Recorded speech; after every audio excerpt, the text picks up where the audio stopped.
Greetings, YouTubians, and welcome back to Wayne's Sharp World, where today we are taking a look at a very special project currently underway with CJRB with one of their newer knife versions. And this one here got me really excited because they made a decision, and I love the decision, and it's going to make this knife infinitely better, in my opinion. What we are talking about here is the CJRB Locust. And what we have here is a massive project going on through Kickstarter to where you can basically buy your perfect Locust. There's going to be a ton of options, and they've really they've went all out on this guy. CJRB is a believer in the Locust, and after making the decision they made, I can get on board with this. I really can, because as it is, I have a big problem with this knife. Before we get into the problem, let's take a look at some specs and kind of look at the options and just get my thoughts on the knife itself. What we're looking at here is an overall length of 7.28 inches, blade length of 3.15 inches, and a blade thickness at 110 thousandths. Blade material for these runs, they are going to vary. This particular version here has S90V. Most of the versions are going to be S90V, but there will be some Magna Cut options. Excuse me. We are looking at a spear point style blade with a flat grind, handle length of 4.13 inches. As you can see, this is clearly copper handle material, but there is also going to be carbon fiber, fat carbon, Damascus. There's going to be a ton of flavors. We'll take a look at some of those here in just a second. We have a price that's going to vary. There's a link below to check out all the prices on these. They're going to be starting at pretty reasonable up to pretty expensive for Magna Cut and Damascus, as you could imagine. Let's take a look at some size comparisons. See how the Locust stacks up with some other knives here. We'll bring out just a couple that probably everybody know. Here is the CJRB Acacia, which is arguably, or it is definitely one of my favorite CJRBs, and it's pretty high up there. And then here we have the CJRB Pyrite Light. I think that'll probably do enough for size comparisons in this video.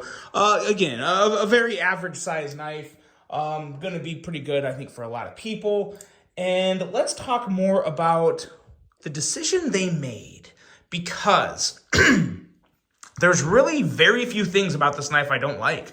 Normally, I'm not one that kind of gravitates towards the spear point blade, but this is a pretty good looking spear point blade. And what they did with this spear point blade is they put it with a nice symmetrically balancing handle, if that makes sense. It's not a weird handle. It doesn't make the blade shape look weirder than it already is. Everything is very uniform, very pleasing for me. It's very pleasing to the eye, and that's very important for me when I'm buying a knife. And I think it is for everybody, because again, I've said it before, none of us is going to buy something that looks like a piece of crap. We're going to buy what we think looks cool.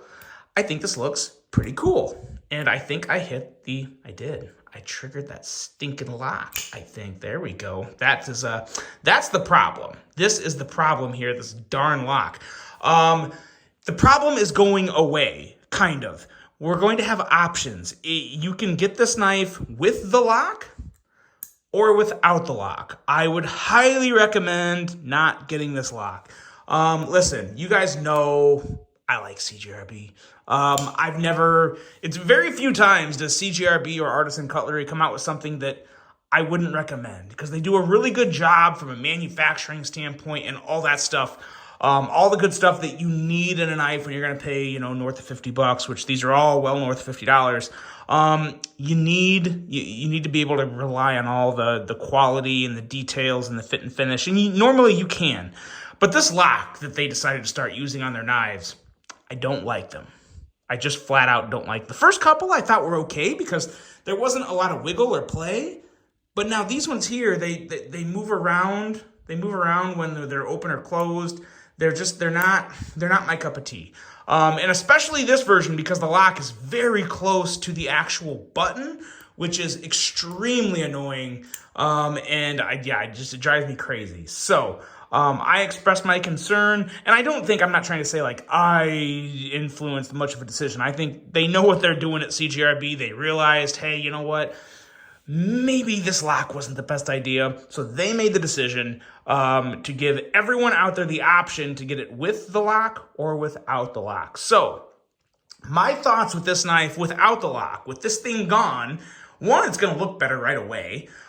Two, you're not going to have a second button that you could potentially accidentally push down while you're trying to close this, and then it's locked and it won't close. You got a lot of issues there. So you can get it without the lock. I would highly recommend this knife if you're getting it without the lock. It looks good. I love the thumb disc. It's a nice wide thumb disc, and it is rather easy to deploy and pretty darn satisfying to kick this guy out. Really, really good action for a thumb disc, and a very wise choice in size of thumb disc on this guy. Now, this is one of the more basic versions. We're looking at just copper here, nice frag milling, titanium milled clip. Pretty good stuff. But wait, it gets much better.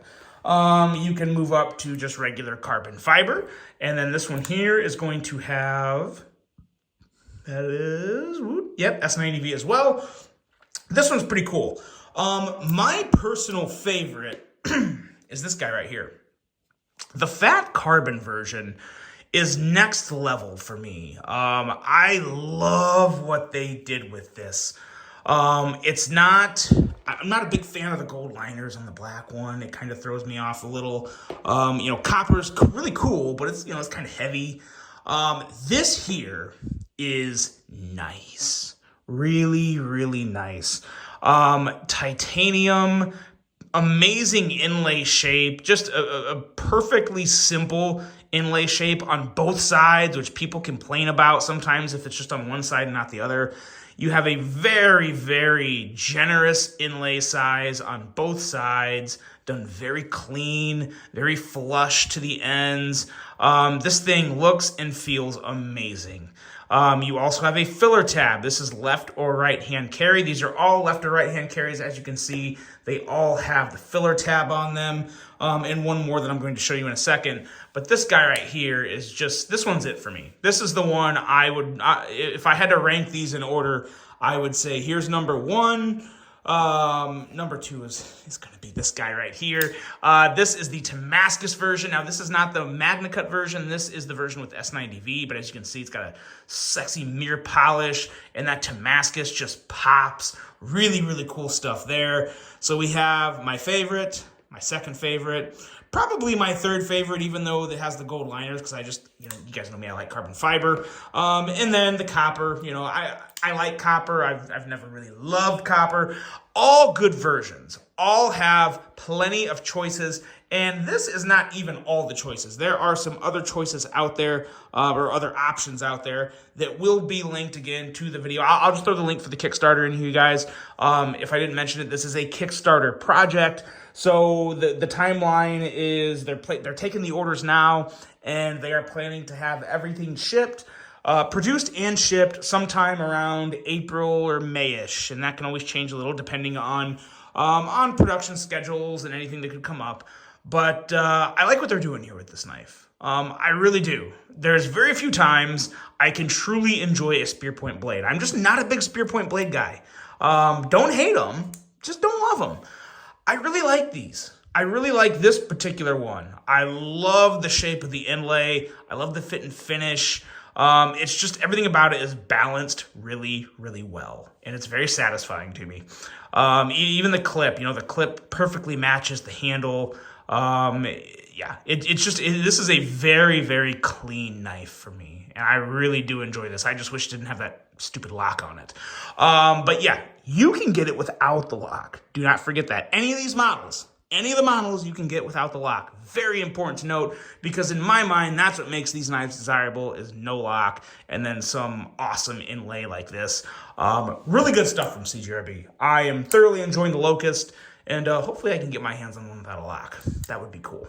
But yeah, that is sticking there. That is the Locust. So you guys let me know what you think of that. You probably saw me do that. You want to be careful when it comes to middle finger flicking the thumb disc. You can do it. You just got to be careful, because sometimes it takes a little bit of a dig, because you're coming from the they're very flush. The thumb discs are very flush with the sides. So you have to get in there just right or you won't be able to do it. So usually the thumb flick is plenty good enough. But yeah, that is the Locust, guys. Let me know what you think of this. Do you plan on getting in on this Kickstarter? And which one is your favorite? The prices definitely range, but I think the quality is there on all of them, and they all look pretty darn good. So let me know what you guys think of the CJRB Locust Kickstarter project. And that is it for today. Hope you guys enjoyed this one. Hope you have a great rest of your day. And until the next one, I'm out.